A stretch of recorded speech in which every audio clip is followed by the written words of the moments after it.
Hello friends, कैसे हैं आप सब। तो जैसा कि आप सबको पता ही है कि हमारी सर्जरी शॉर्ट नोट सीरीज़ चल रही है। तो आज है डे 12। तो आज हम करेंगे शॉर्ट टॉपिक एन्यूरिया। तो आज हम एन्यूरिया करने वाले हैं। तो सबसे पहले देखते हैं इसका introduction. Anuria is absence of urine production और urine output less than 100 ml per day.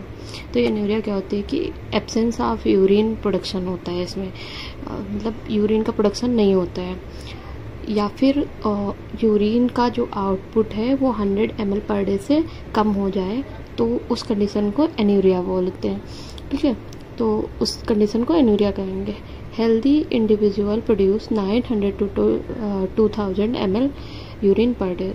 Healthy individual जो है वो 900 से 2000 ml per day urine produce करता है। ठीक है, उसके बाद हम कॉजेज़ देखेंगे कि एन्यूरिया के कॉजेज़ क्या होते हैं, किस वजह से होता है।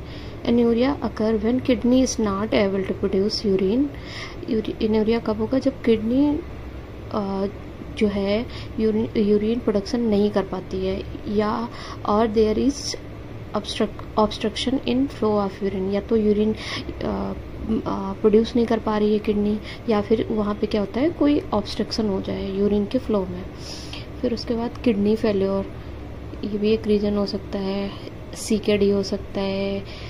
किडनी स्टोन अगर होते तो भी एन्यूरिया होता है।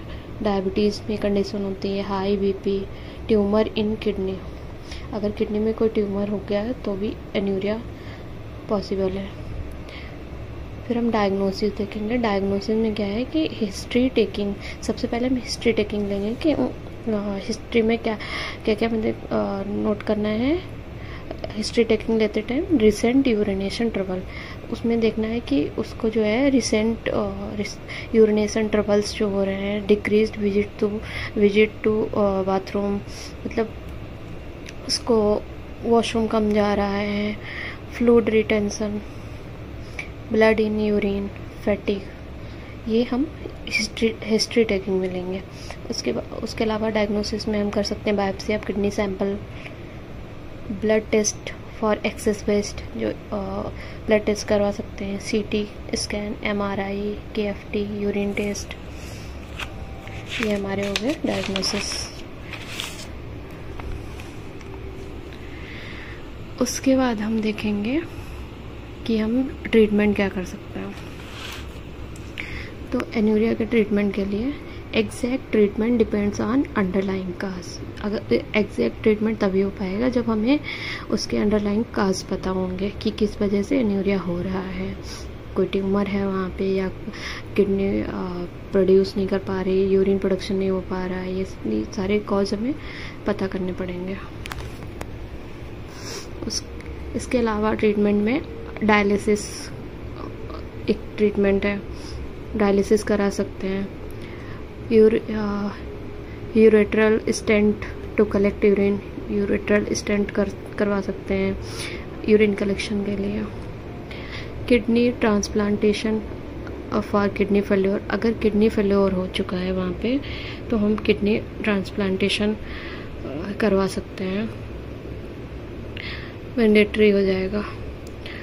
हेल्दी लाइफस्टाइल बहुत मैटर करती है, तो हेल्दी लाइफस्टाइल अपनानी होगी। डाइट, एक्सरसाइज, डाइट मैनेजमेंट, ये सारी चीज़ें में उसके ट्रीटमेंट के लिए रिक्वायर होंगी। फिर उसके बाद हम कॉम्प्लिकेशन देखेंगे।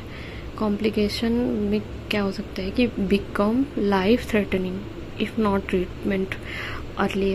अगर अर्ली ट्रीटमेंट नहीं होगा तो ये कंडीशन लाइफ थ्रेटनिंग हो सकती है, क्योंकि यूरिन में प्रॉब्लम हो रही है तो उससे बहुत आगे बहुत ही लाइफ थ्रेटनिंग चीज़ें हो सकती हैं।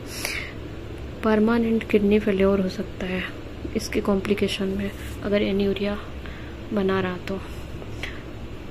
तो ये हो गए सारे एन्यूरिया, सारी चीज़ें हो गई एन्यूरिया की। तो आज हमने कंप्लीट कर लिया एन्यूरिया। नेक्स्ट टॉपिक हम नेक्स्ट ब्लॉग में करेंगे, तो पढ़ते रहिए आप सब। मिलते हैं नेक्स्ट ब्लॉग में, तब तक के लिए बाय बाय, टेक केयर।